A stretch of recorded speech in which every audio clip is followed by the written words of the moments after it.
Dear students, welcome back to sociology class. Today we are going to talk about civilization, meaning, definitions, characteristics and difference between culture and civilization. ಮೊದಲನೇ semester 7ನೇ ಸೆಷನ್ಸ್ಗೆ ತಮಗೆಲ್ಲರಿಗೂ ಸ್ವಾಗತ.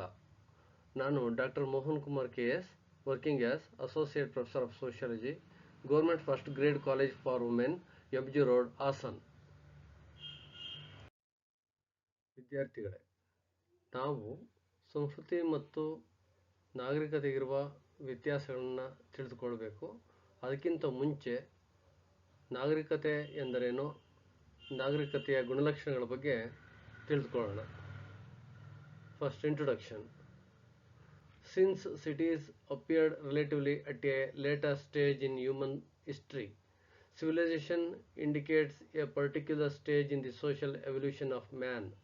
ಮಾನವ ಇತಿಹಾಸದಲ್ಲಿ ನಗರಗಳು ತುಲನಾತ್ಮಕವಾಗಿ ನಂತರದ ಹಂತದಲ್ಲಿ ಕಾಣಿಸಿಕೊಂಡ ಕಾರಣ ನಾಗರಿಕತೆ ಮನುಷ್ಯನ ಸಾಮಾಜಿಕ ವಿಕಾಸದಲ್ಲಿ ಒಂದು ನಿರ್ದಿಷ್ಟ ಹಂತವನ್ನು ಸೂಚಿಸುತ್ತದೆ. A contrast with this culture represents the group life of man at all the stages of his social development. ಇದಕ್ಕೆ ವ್ಯತಿರಿಕ್ತವಾಗಿ ಸಂಸ್ಕೃತಿಯು ಮನುಷ್ಯನ ಸಾಮಾಜಿಕ ಅಭಿವೃದ್ಧಿಯ ಎಲ್ಲ ಹಂತಗಳಲ್ಲಿ ಗುಂಪು ಜೀವನವನ್ನು ಪ್ರತಿನಿಧಿಸುತ್ತದೆ. The term civilization is also used to cover all the social organizations and other attainments of man which mark him off from other animals. ನಾಗರಿಕತೆ ಎಂಬ ಪದವನ್ನು ಇತರೆ ಪ್ರಾಣಿಗಳಿಂದ ಪ್ರತ್ಯೇಕಿಸುವ ಎಲ್ಲ ಸಾಮಾಜಿಕ ಸಂಘಟನೆಗಳು ಮತ್ತು ಮನುಷ್ಯನ ಇತರೆ ಸಾಧನೆಗಳನ್ನು ಒಳಗೊಳ್ಳಲು ಸಹ ಬಳಸಲಾಗುತ್ತದೆ. ನಾಗರಿಕತೆಯ ಅರ್ಥ. The term civilization is derived from the Latin word civitas, which means city. ನಾಗರಿಕತೆ ಎಂಬ ಪದವು ಲ್ಯಾಟಿನ್ ಪದ civitas ನಿಂದ ಬಂದಿದೆ. ಇದರ ಅರ್ಥ ನಗರ. Thus, the term civilization refers to all the attainments, characteristics of human life in an organized city. ಹೀಗಾಗಿ ನಾಗರಿಕತೆ ಎಂಬ ಪದವು ಸಂಘಟಿತ ನಗರದಲ್ಲಿ ಮಾನವ ಜೀವನದ ಎಲ್ಲ ವಿಶಿಷ್ಟ ಸಾಧನೆಗಳನ್ನು ಸೂಚಿಸುತ್ತದೆ. ವಿದ್ಯಾರ್ಥಿಗಳೇ, ಈಗ ನಾಗರಿಕತೆ ಎಂದರೇನು, ನಾಗರಿಕತೆಯ ವ್ಯಾಖ್ಯಾನಗಳ ಬಗ್ಗೆ ತಿಳಿದುಕೊಳ್ಳೋಣ. According to MacIver and Page, by civilization then we mean the whole mechanism and organization, techniques and material instruments which man has devised in his endeavor to control the conditions of his life. ಮೆಕೈವರ್ ಮತ್ತು page ಪ್ರಕಾರ ನಾಗರಿಕತೆ ಎಂದರೆ ಮನುಷ್ಯನು ತನ್ನ ಜೀವನದ ಪರಿಸ್ಥಿತಿಗಳನ್ನು ನಿಯಂತ್ರಿಸುವ ಪ್ರಯತ್ನದಲ್ಲಿ ರೂಪಿಸಿದ ಸಂಪೂರ್ಣ ಕಾರ್ಯವಿಧಾನ ಮತ್ತು ಸಂಘಟನೆ ತಂತ್ರಗಳು ಮತ್ತು ವಸ್ತು ಸಾಧನಗಳು. Golden Weiser used the term civilization identically with culture to refer to all the human achievements.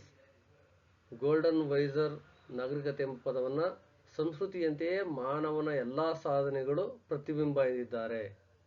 According to Gillin and Gillin, civilization is a more complex and evolved form of culture. ಗಿಲಿನ್ ಮತ್ತು ಗಿಲಿನ್ ಪ್ರಕಾರ ನಾಗರಿಕತೆಯು ಹೆಚ್ಚು ಸಂಕೀರ್ಣವಾದ ಮತ್ತು ವಿಕಸಿತವಾದ ಸಂಸ್ಕೃತಿಯ ರೂಪವಾಗಿದೆ ಎಂದು ತಿಳಿಸಿದ್ದಾರೆ. Characteristics of civilization. Civilization consists of material objects. ನಾಗರಿಕತೆಯು ಭೌತಿಕ ವಸ್ತುಗಳನ್ನು ಒಳಗೊಂಡಿರುತ್ತದೆ. Civilization represents the material world and consists of all the material objects. According to Macaire and Page, civilization is the whole apparatus of life. It includes technical and material equipments like a printing press, a locomotive, a tractor, a radio, television, teleprinter, typewriter, computer, aeroplane, machine gun, etc. ನಾಗರಿಕತೆಯು ಭೌತಿಕ ಜಗತ್ತನ್ನು ಪ್ರತಿನಿಧಿಸುತ್ತದೆ.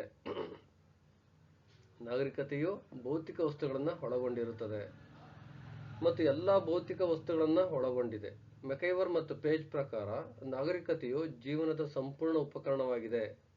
ಇದು ಮುದ್ರಣ ಯಂತ್ರ, locomotive, tractor, radio, ದೂರದರ್ಶನ, television, teleprinter, typewriter, computer, ವಿಮಾನ, machine gun ಮುಂತಾದ ತಾಂತ್ರಿಕ ಮತ್ತು ವಸ್ತು ಉಪಕರಣಗಳನ್ನು ಒಳಗೊಂಡಿದೆ. ಇದು ನಮ್ಮ ಶಾಲೆಗಳು, ಕಾಲೇಜುಗಳು, ಕರೆನ್ಸಿ ವ್ಯವಸ್ಥೆಗಳು, ಬ್ಯಾಂಕಿಂಗ್ ವ್ಯವಸ್ಥೆ, ಸಂಸತ್ತು, ವಿಮಾ ಯೋಜನೆಗಳು ಮುಂತಾದ ಆರ್ಥಿಕ ಮತ್ತು ರಾಜಕೀಯ ಸಂಸ್ಥೆಗಳ ಸಂಪೂರ್ಣ ಉದಾಹರಣೆಗಳನ್ನು ಸಹ ಒಳಗೊಂಡಿದೆ.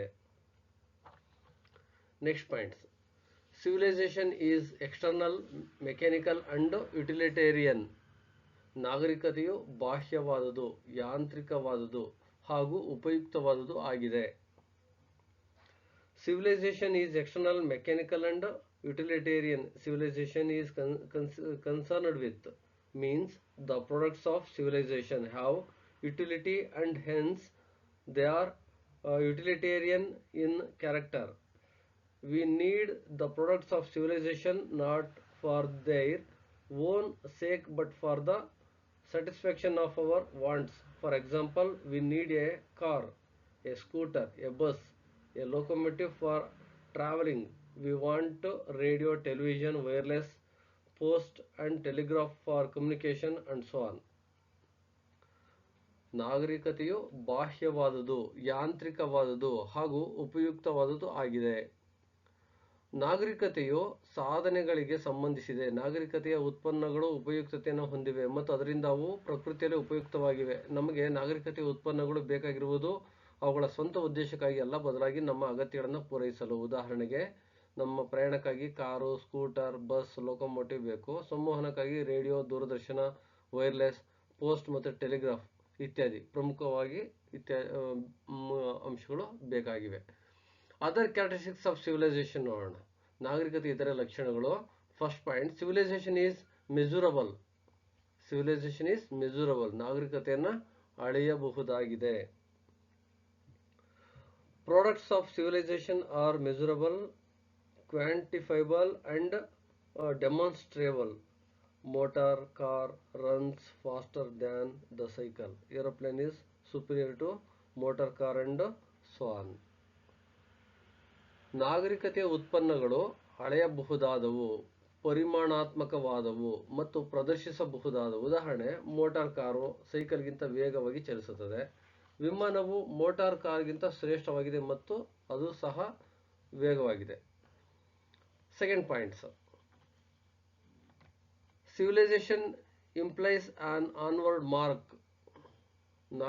ನಾಗರಿಕತೆಯು ಸದಾ ಮುನ್ನಡೆವುಳ್ಳದ್ದು. Civilization implies an onward march. ನಾಗರಿಕತೆ ಎಂದರೆ ಮುಂದಕ್ಕೆ ಸಾಗುವುದನ್ನು ಸೂಚಿಸುತ್ತದೆ.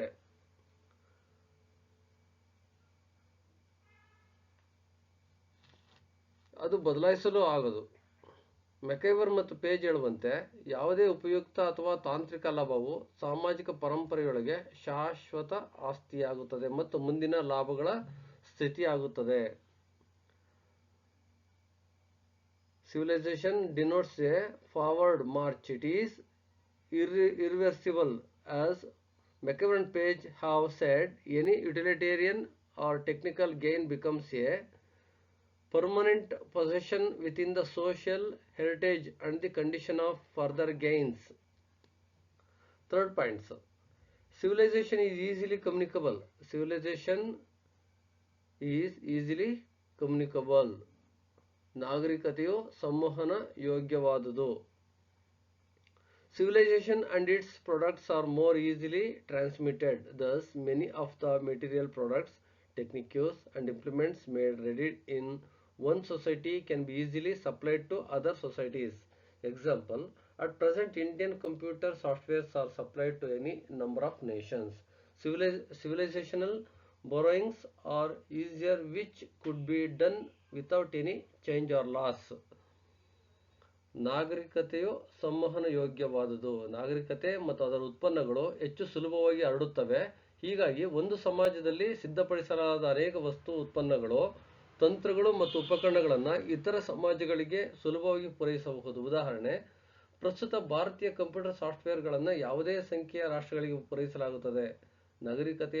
ನಾಗರಿಕತೆಯ ಎರವಲುಗಳು ಸುಲಭವಾಗಿದ್ದು ಯಾವುದೇ ಬದಲಾವಣೆ ಅಥವಾ ನಷ್ಟವಿಲ್ಲದೆ ಮಾಡಬಹುದು.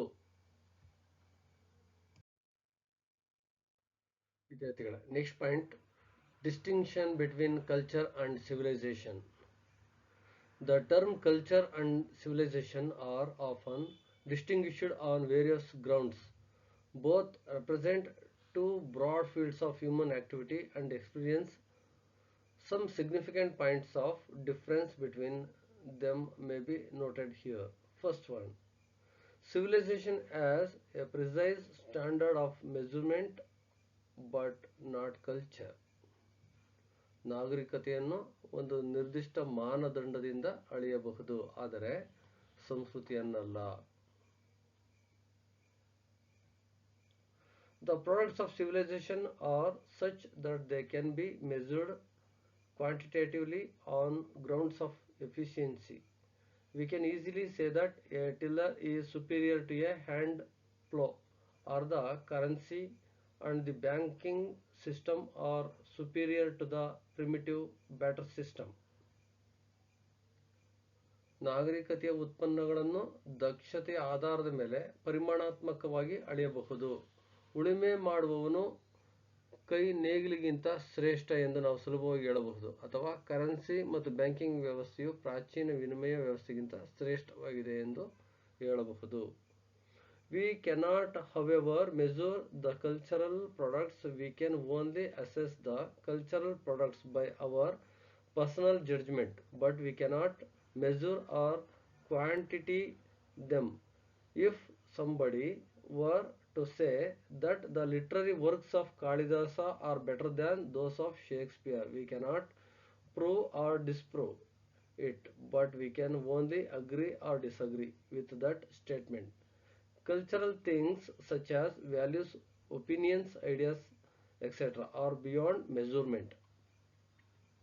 ನಾವು ಸಾಂಸ್ಕೃತಿಕ ಉತ್ಪನ್ನಗಳನ್ನು ಅಳೆಯಲು ಸಾಧ್ಯವಿಲ್ಲ. ನಾವು ನಮ್ಮ ವೈಯಕ್ತಿಕ ತೀರ್ಪಿನಿಂದ ಮಾತ್ರ ಸಾಂಸ್ಕೃತಿಕ ಉತ್ಪನ್ನಗಳನ್ನು ನಿರ್ಣಯಿಸಬಹುದು, ಆದರೆ ನಾವು ಅವುಗಳನ್ನು ಅಳೆಯಲು ಅಥವಾ ಪ್ರಮಾಣೀಕರಿಸಲು ಸಾಧ್ಯವಿಲ್ಲ. ಕಾಳಿದಾಸನ ಸಾಹಿತ್ಯ ಕೃತಿಗಳು ಶೇಕ್ಸ್ಪಿಯರ್ನ ಕೃತಿಗಳಿಗಿಂತ ಉತ್ತಮವಾಗಿವೆ ಎಂದು ಯಾರಾದರೂ ಹೇಳಿದರೆ ನಾವು ಅದನ್ನು ಸಾಬೀತುಪಡಿಸಲು ಅಥವಾ ನಿರಾಕರಿಸಲು ಸಾಧ್ಯವಿಲ್ಲ, ಆದರೆ ನಾವು ಆ ಹೇಳಿಕೆಯೊಂದಿಗೆ ಒಪ್ಪಲು ಅಥವಾ ಒಪ್ಪದಿರಲು ಸಾಧ್ಯವಿಲ್ಲ. ಮೌಲ್ಯಗಳು, ಅಭಿಪ್ರಾಯಗಳು, ವಿಚಾರಗಳು ಇತ್ಯಾದಿಗಳಂತಹ ಸಾಂಸ್ಕೃತಿಕ ವಿಷಯಗಳ ಅಳತೆಗೆ ಮೀರಿವೆ. Next points. Civilization always keeps advancing but not culture. ನಾಗರಿಕತೆಯು ಯಾವಾಗಲೂ ಮುನ್ನಡೆಯುಳ್ಳದ್ದು, ಆದರೆ ಸಂಸ್ಕೃತಿಯು ಹಾಗಿಲ್ಲ.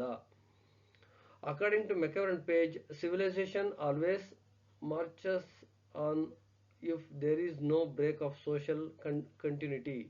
It always shows a persistence and an upward trend. Every generation adds its own achievements to the already stored up energy and intelligence. Thus, every technical achievement is an improvement on the past.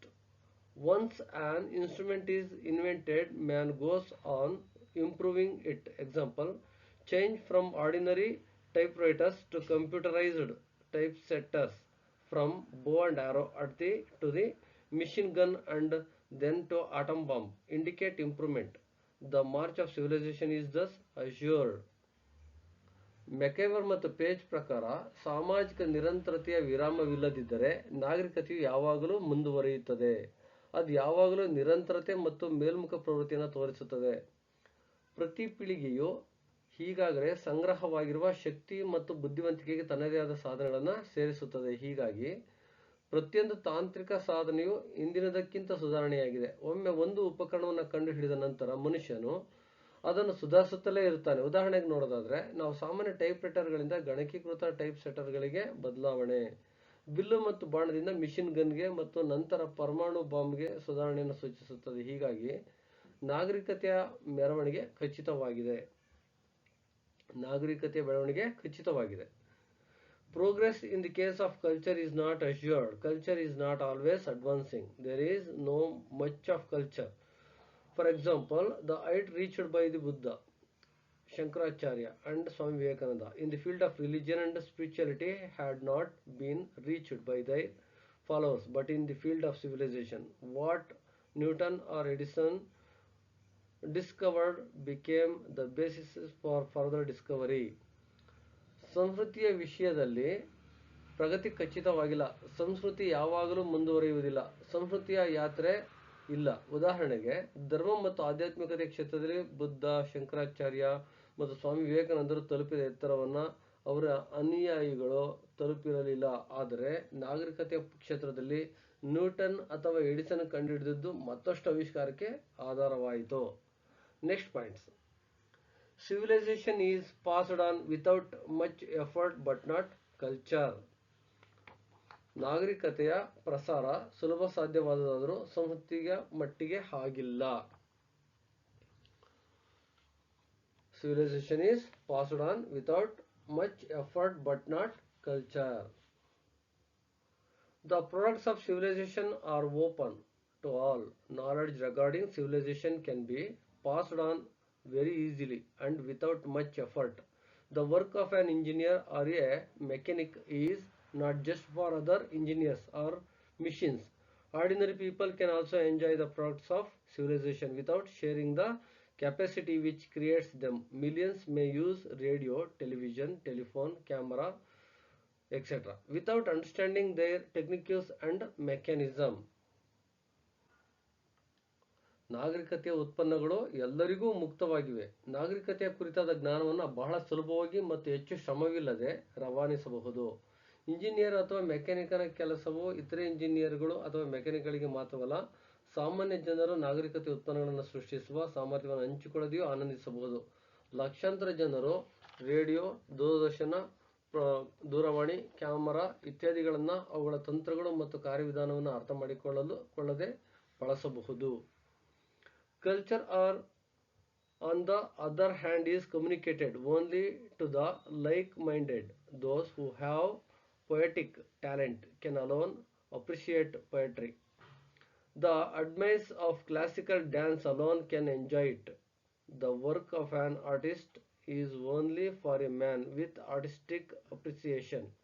McEwan and Page have pointed out number of one without the quality of the artist can appreciate art, nor without the ear of the musician can one enjoy music. Civilization makes no such demand.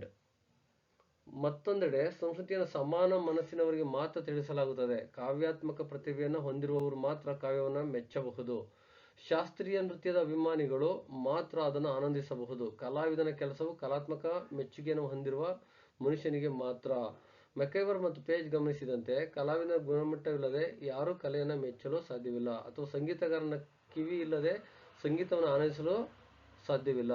ನಾಗರಿಕತೆಯು ಅಂತಹ ಯಾವುದೇ ಬೇಡಿಕೆಯನ್ನು ಮಾಡುವುದಿಲ್ಲ. Next point. Civilization is borrowed without loss or change but not culture. ನಾಗರಿಕತೆಯನ್ನು ಯಾವುದೇ ನಷ್ಟ ಅಥವಾ ಪರಿವರ್ತನೆ ಇಲ್ಲದೆ ಎರವಲು ಪಡೆಯಬಹುದು, ಆದರೆ ಸಂಸ್ಕೃತಿಯನ್ನಲ್ಲ. People can borrow the products of civilization very easily. Technical devices and plans can easily be borrowed or transferred due to adequate means of communication. Any improvement in the apparatus of life will quickly spread. Example, even an uncivilized man is ready to discard his bow and arrow and to adopt the refill. Electricity has easily occupied the place of kerosene lamps. It is easy to adjudge the relative superiority of one product over the other in the realm of civilization. ನಾಗರಿಕತೆಯ ಉತ್ಪನ್ನಗಳನ್ನು ಜನರು ಸುಲಭವಾಗಿ ಎರವಲು ಪಡೆಯಬಹುದು. ತಾಂತ್ರಿಕ ಸಾಧನಗಳು ಮತ್ತು ಯೋಜನೆಗಳನ್ನು ಸುಲಭವಾಗಿ ಎರವಲು ಪಡೆಯಬಹುದು ಅಥವಾ ವರ್ಗಾಯಿಸಬಹುದು. ಸಾಕಷ್ಟು ಸಂವಹನ ಸಾಧನಗಳಿಂದಾಗಿ ಜೀವನದ ಉಪಕರಣದಲ್ಲಿನ ಯಾವುದೇ ಸುಧಾರಣೆ ಬೇಗನೆ ಹರಡುತ್ತದೆ. ಅಸಂಸ್ಕೃತ ಮನುಷ್ಯನು ಸಹ ತನ್ನ ಬಿಲ್ಲು ಮತ್ತು ಬಾಣವನ್ನು ತ್ಯಜಿಸಿ ರೈಫಲ್ ಅನ್ನು ಅಳವಡಿಸಿಕೊಳ್ಳಲು ಸಿದ್ಧನಾಗಿರುತ್ತಾನೆ. ವಿದ್ಯುತ್ ಸುಲಭವಾಗಿ ಸೀಮೆ ಎಣ್ಣೆ ದೀಪಗಳ ಸ್ಥಾನವನ್ನು ಆಕ್ರಮಿಸಿಕೊಂಡಿದೆ. ನಾಗರಿಕತೆಯ ಕ್ಷೇತ್ರದಲ್ಲಿ ಒಂದು ಉತ್ಪನ್ನವು ಇನ್ನೊಂದಕ್ಕಿಂತ ಸಾಪೇಕ್ಷ ಶ್ರೇಷ್ಠತೆಯನ್ನು ನಿರ್ಣಯಿಸುವುದು ಸುಲಭ.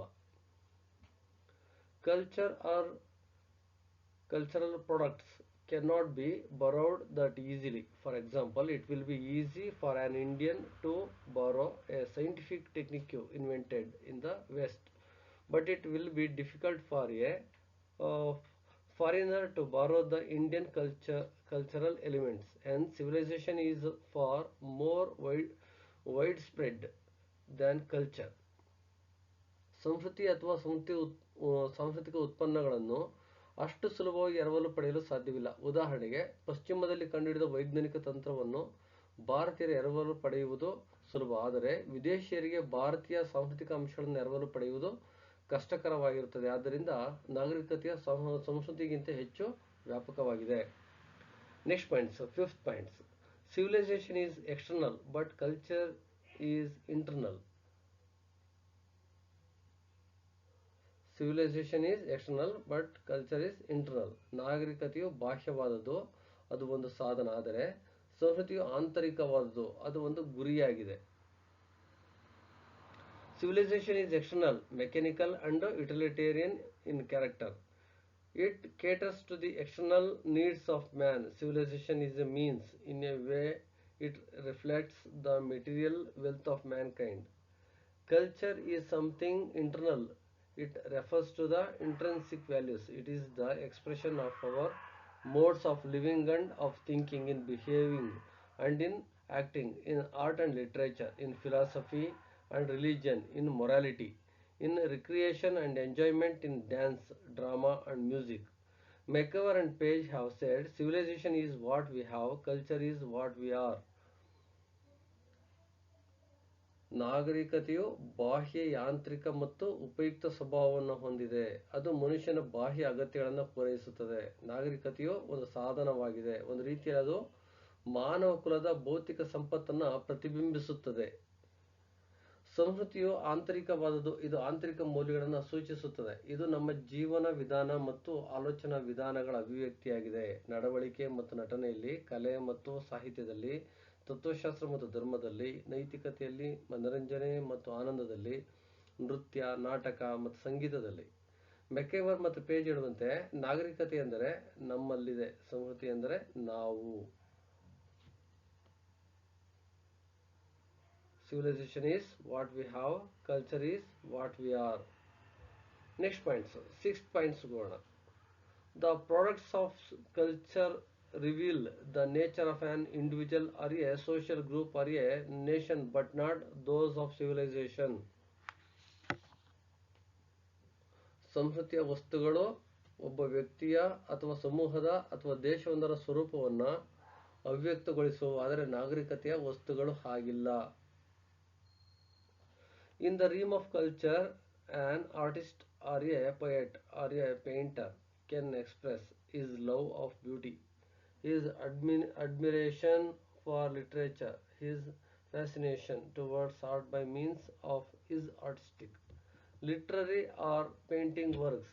On the other hand, in the realm of civilization, an engineer cannot express his personality, his love of beauty, his likes and dislikes, his morals and values by means of his machines, discoveries or inventions. McEver and Page have pointed out the product of the artist is more revelatory of his personality than is that of the technician. ಸಂಸ್ಕೃತಿಯ ಕ್ಷೇತ್ರದಲ್ಲಿ ಒಬ್ಬ ಕಲಾವಿದ ಅಥವಾ ಕವಿ ಅಥವಾ ವರ್ಣಚಿತ್ರಕಾರನು ತನ್ನ ಕಲಾತ್ಮಕ, ಸಾಹಿತ್ಯಕ ಅಥವಾ ಚಿತ್ರಕಲೆಯ ಕೃತಿಗಳ ಮೂಲಕ ತನ್ನ ಸೌಂದರ್ಯದ ಪ್ರೀತಿ, ಸಾಹಿತ್ಯದ ಮೇಲೆ ಮೆಚ್ಚುಗೆ, ಕಲೆಯ ಮೇಲಿನ ಆಕರ್ಷಣೆಯನ್ನು ವ್ಯಕ್ತಪಡಿಸಬಹುದು. ಮತ್ತೊಂದೆಡೆ ನಾಗರಿಕತೆಯ ಕ್ಷೇತ್ರದಲ್ಲಿ ಒಬ್ಬ ಇಂಜಿನಿಯರ್ ತನ್ನ ವ್ಯಕ್ತಿತ್ವ, ಸೌಂದರ್ಯದ ಮೇಲಿನ ಪ್ರೀತಿ, ಇಷ್ಟಾನಿಷ್ಟಗಳು, ನೈತಿಕತೆ ಮತ್ತು ಮೌಲ್ಯಗಳನ್ನು ತನ್ನ ಯಂತ್ರಗಳು, ಆವಿಷ್ಕಾರಗಳು ಅಥವಾ ಆವಿಷ್ಕಾರಗಳ ಮೂಲಕ ವ್ಯಕ್ತಪಡಿಸಲು ಸಾಧ್ಯವಿಲ್ಲ. ಮೆಕೆವರ್ ಮತ್ತು ಪೇಜ್ ಗಮನ ಸೆಳೆದಂತೆ, ಕಲಾವಿದನ ಉತ್ಪನ್ನವು ತಂತ್ರಜ್ಞನಿಗಿಂತ ಅವನ ವ್ಯಕ್ತಿತ್ವವನ್ನು ಹೆಚ್ಚು ಬಹಿರಂಗಪಡಿಸುತ್ತದೆ. ವಿದ್ಯಾರ್ಥಿಗಳೇ, ನೆಕ್ಸ್ಟ್ ಮೇನ್ ಪಾಯಿಂಟ್ಸ್ ನೋಡೋಣ. Interdependence of and interrelationship between culture and civilization. Civilization and culture do not reveal two independent and separate systems. The distinction between them is only relative and not absolute. They are not only interdependent but also interactive. Both are man-made. One is for man's comfort and luxury, and the other for his satisfaction and happiness. One is as important as the other. They are in a way inseparable. ನಾಗರಿಕತೆ ಮತ್ತು ಸಂಸ್ಕೃತಿ ಎರಡು ಸ್ವತಂತ್ರ ಮತ್ತು ಪ್ರತ್ಯೇಕ ವ್ಯವಸ್ಥೆಗಳನ್ನು ಬಹಿರಂಗಪಡಿಸುವುದಿಲ್ಲ. ಅವುಗಳ ನಡುವಿನ ವ್ಯತ್ಯಾಸವು ಸಾಪೇಕ್ಷವಾಗಿದೆ ಮತ್ತು ಸಂಪೂರ್ಣವಲ್ಲ. ಅವು ಪರಸ್ಪರ ಅವಲಂಬಿತವಾಗಿವೆ ಆದರೆ ಸಂವಾದಾತ್ಮಕವಾಗಿವೆ. ಎರಡೂ ಮಾನವ ನಿರ್ಮಿತವಾಗಿವೆ. ಒಂದು ಮನುಷ್ಯನ ಸೌಕರ್ಯ ಮತ್ತು ಐಷಾರಾಮಿಗಾಗಿ ಮತ್ತು ಇನ್ನೊಂದು ಅವನ ತೃಪ್ತಿ ಮತ್ತು ಸಂತೋಷಕ್ಕಾಗಿ. ಒಂದು ಇನ್ನೊಂದರಷ್ಟೇ ಮುಖ್ಯ. ಅವು ಒಂದು ರೀತಿಯಲ್ಲಿ ಬೇರ್ಪಡಿಸಲಾಗದವು. First points. Some of the things combine cultural and technological aspects. ಕೆಲವು ವಸ್ತುಗಳು ಸಾಂಸ್ಕೃತಿಕ ಹಾಗೂ ತಾಂತ್ರಿಕ ಅಂಶಗಳೆರಡನ್ನೂ ಒಳಗೊಂಡಿರುತ್ತವೆ. Civilization influences culture and in turn culture also influences civilization. Example, we want fashions and styles and show it in our dresses, ornamentals, automobiles, buildings, etc. Similarly, our philosophies, literatures and learning have been much influenced by the printing press. ನಾಗರಿಕತೆಯು ಸಂಸ್ಕೃತಿಯ ಮೇಲೆ ಪ್ರಭಾವ ಬೀರುತ್ತದೆ ಮತ್ತು ಪ್ರತಿಯಾಗಿ ಸಂಸ್ಕೃತಿಯು ನಾಗರಿಕತೆಯ ಮೇಲೂ ಪ್ರಭಾವ ಬೀರುತ್ತದೆ. ಉದಾಹರಣೆ, ನಾವು ಫ್ಯಾಷನ್ಗಳು ಮತ್ತು ಶೈಲಿಗಳನ್ನು ಬಯಸುತ್ತೇವೆ ಮತ್ತು ಅದನ್ನು ನಮ್ಮ ಉಡುಪುಗಳು, ಅಲಂಕಾರಿಕ ವಸ್ತುಗಳು, ವಾಹನಗಳು, ಕಟ್ಟಡಗಳು ಇತ್ಯಾದಿಗಳಲ್ಲಿ ತೋರಿಸುತ್ತೇವೆ. ಅದೇ ರೀತಿ ನಮ್ಮ ತತ್ವಶಾಸ್ತ್ರಗಳು, ಸಾಹಿತ್ಯಗಳು ಮತ್ತು ಕಲಿಕೆಯು ಮುದ್ರಣಾಲಯದಿಂದ ಹೆಚ್ಚು ಪ್ರಭಾವಿತವಾಗಿವೆ. Next points. Civilisational products acquiring cultural character. ನಾಗರಿಕತೆಯ ವಸ್ತುಗಳು ಸಾಂಸ್ಕೃತಿಕ ಗುಣವನ್ನು ಪಡೆಯುವವು. Some objects of civilization or some utilitarian things when become old acquire cultural character. We assign cultural character to the material things. Example, door, rifles and machine guns have replaced swords and spears. Tractors and tillers have substituted hand plows. The Indians continue to worship them in the name of Ayodhya Puja on the occasion of Dasara. ನಾಗರಿಕತೆಯ ಕೆಲವು ವಸ್ತುಗಳು ಅಥವಾ ಕೆಲವು ಉಪಯುಕ್ತ ವಸ್ತುಗಳು ಹಳೆಯದಾದಾಗ ಸಾಂಸ್ಕೃತಿಕ ಸ್ವರೂಪವನ್ನು ಪಡೆದುಕೊಳ್ಳುತ್ತವೆ. ನಾವು ಭೌತಿಕ ವಸ್ತುಗಳಿಗೆ ಸಾಂಸ್ಕೃತಿಕ ಸ್ವರೂಪವನ್ನು ನೀಡುತ್ತೇವೆ. ಉದಾಹರಣೆ, ಕತ್ತಿಗಳು ಮತ್ತು ಈಟಿಗಳನ್ನು ರೈಫಲ್ಗಳು ಮತ್ತು ಮಿಷಿನ್ ಗನ್ಗಳು ಬದಲಾಯಿಸಿದ್ದರೂ, ಟ್ರ್ಯಾಕ್ಟರ್ಗಳು ಮತ್ತು ಟಿಲ್ಲರ್ಗಳು ಕೈ ನೇಗಿಲುಗಳನ್ನು ಬದಲಾಯಿಸಿದ್ದರೂ, ನಾವು ಭಾರತೀಯರು ದಸರಾ ಸಂದರ್ಭದಲ್ಲಿ ಆಯುಧ ಪೂಜೆಯ ಹೆಸರಿನಲ್ಲಿ ಅವುಗಳನ್ನು ಪೂಜಿಸುವುದನ್ನು ಮುಂದುವರಿಸುತ್ತೇವೆ. Next points. Civilisation influencing the order of culture. ಸಂಸ್ಕೃತಿಯನ್ನು ನಾಗರಿಕತೆಯು ಪ್ರಭಾವಿಗೊಳಿಸಬಲ್ಲದು. As McIver and Page have pointed out, civilization acts as a vehicle of culture.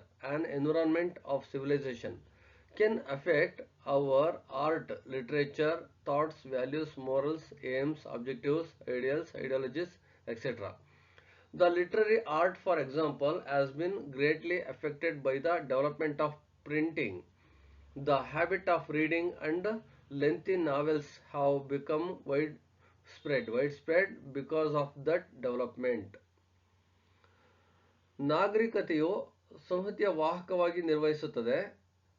ನಾಗರಿಕತೆಯ ವಾತಾವರಣವು ನಮ್ಮ ಕಲೆ, ಸಾಹಿತ್ಯ, ಆಲೋಚನೆಗಳು, ಮೌಲ್ಯಗಳು, ನೈತಿಕತೆಗಳು, ಗುರಿಗಳು, ಉದ್ದೇಶಗಳು, ಆದರ್ಶಗಳು, ಸಿದ್ಧಾಂತಗಳು ಇತ್ಯಾದಿಗಳ ಮೇಲೆ ಪರಿಣಾಮ ಬೀರಬಹುದು. ಉದಾಹರಣೆಗೆ, ಮುದ್ರಣದ ಬೆಳವಣಿಗೆಯಿಂದ ಸಾಹಿತ್ಯ ಕಲೆ ಹೆಚ್ಚು ಪ್ರಭಾವಿತವಾಗಿದೆ.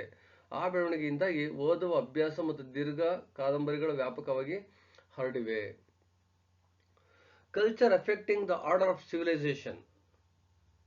Next points. Culture affecting the order of civilization. ನಾಗರಿಕತೆಯ ಮೇಲೆ ಸಂಸ್ಕೃತಿಯ ಬೀರುವ ಪ್ರಭಾವ.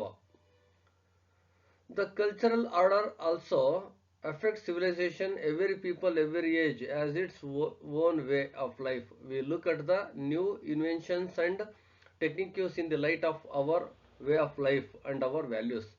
New aspirations and values may bring about a new civilization. 4 points. ನಾಗರಿಕತೆ ಮೇಲೆ ಸಂಸ್ಕೃತಿಯ ಬೀರುವ ಪ್ರಭಾವ. ಸಾಂಸ್ಕೃತಿಕ ಕ್ರಮವು ನಾಗರಿಕತೆಯ ಮೇಲೆ ಪರಿಣಾಮ ಬೀರುತ್ತದೆ. ಪ್ರತಿಯೊಂದು ಜನರು, ಪ್ರತಿಯೊಂದು ಯುಗವು ತನ್ನದೇ ಆದ ಜೀವನ ವಿಧಾನವನ್ನು ಹೊಂದಿರುತ್ತದೆ. ನಾವು ಹೊಸ ಆವಿಷ್ಕಾರಗಳು ಮತ್ತು ತಂತ್ರಗಳನ್ನು ನಮ್ಮ ಜೀವನ ವಿಧಾನ ಮತ್ತು ನಮ್ಮ ಮೌಲ್ಯಗಳ ಬೆಳಕಿನಲ್ಲಿ ನೋಡುತ್ತೇವೆ. ಹೊಸ ಆಕಾಂಕ್ಷೆಗಳು ಮತ್ತು ಮೌಲ್ಯಗಳು ಹೊಸ ನಾಗರಿಕತೆಯನ್ನ ತರಬಹುದು. Next points. Civilization is embedded in culture. ನಾಗರಿಕತೆಯು ಸಂಸ್ಕೃತಿಯೊಂದಿಗೆ ಹಾಸುಹೊಕ್ಕಾಗಿ ಸೇರಿಕೊಂಡಿದೆ. These two orders are in a way inseparable. Culture is the breeding ground of civilization. According to Ogburn, civilization represents material culture and culture implies non-material culture. If civilization is like a body, culture is its soul. They are the two aspects of the same social entity. ನಾಗರಿಕತೆಯು ಸಂಸ್ಕೃತಿಯೊಂದಿಗೆ ಹಾಸುಹೊಕ್ಕಾಗಿ ಸೇರಿಕೊಂಡಿದೆ. ಈ ಎರಡೂ ಗುಣಗಳು ಒಂದೇ ರೀತಿಯಲ್ಲಿ ಬೇರ್ಪಡಿಸಲಾಗದವು. ಸಂಸ್ಕೃತಿಯು ನಾಗರಿಕತೆಯ ಸಂತಾನೋತ್ಪತ್ತಿಯ ನೆಲವಾಗಿದೆ. ಆಗ್ಬನ್ ಪ್ರಕಾರ ನಾಗರಿಕತೆಯು ಭೌತಿಕ ಸಂಸ್ಕೃತಿಯನ್ನು ಪ್ರತಿನಿಧಿಸುತ್ತದೆ ಮತ್ತು ಸಂಸ್ಕೃತಿಯು ಭೌತಿಕವಲ್ಲದ ಸಂಸ್ಕೃತಿಯನ್ನು ಸೂಚಿಸುತ್ತದೆ. ನಾಗರಿಕತೆಯು ದೇಹದಂತೆ ಇದ್ದರೆ ಸಂಸ್ಕೃತಿಯು ಅದರ ಆತ್ಮವಾಗಿದೆ. ಅವು ಒಂದೇ ಸಾಮಾಜಿಕ ಅಸ್ತಿತ್ವದ ಎರಡು ಅಂಶಗಳಾಗಿವೆ ಎಂದು ತಿಳಿಸಿದ್ದಾರೆ. Conclusion. Culture and civilization are thus intertwined. One is inextricably linked with another. McIver and Page have clearly highlighted the interrelationship between culture and civilization. ಸಂಸ್ಕೃತಿ ಮತ್ತು ನಾಗರಿಕತೆ ಒಂದಕ್ಕೊಂದು ಹಣೆದುಕೊಂಡಿವೆ, ಒಂದು ಇನ್ನೊಂದರೊಂದಿಗೆ ಬೇರ್ಪಡಿಸಲಾಗದಂತೆ ಸಂಬಂಧ ಹೊಂದಿದೆ. ಮೆಕೈವರ್ ಮತ್ತು ಪೇಜ್ ಸಂಸ್ಕೃತಿ ಮತ್ತು ನಾಗರಿಕತೆಯ ನಡುವಿನ ಪರಸ್ಪರ ಸಂಬಂಧವನ್ನು ಸ್ಪಷ್ಟವಾಗಿ ಎತ್ತಿ ತೋರಿಸಿದ್ದಾರೆ. They say that civilisation is A ship which can set sail to various ports and culture is its steering wheel. ನಾಗರಿಕತೆಯು ವಿವಿಧ ಬಂದರುಗಳಿಗೆ ನೌಕಾಯಾನ ಮಾಡಬಹುದಾದ ಹಡಗು ಮತ್ತು ಸಂಸ್ಕೃತಿ ಅದರ ಸ್ಟೀರಿಂಗ್ ವೀಲ್ ಎಂದು ಅವರು ಹೇಳುತ್ತಾರೆ. Thank you.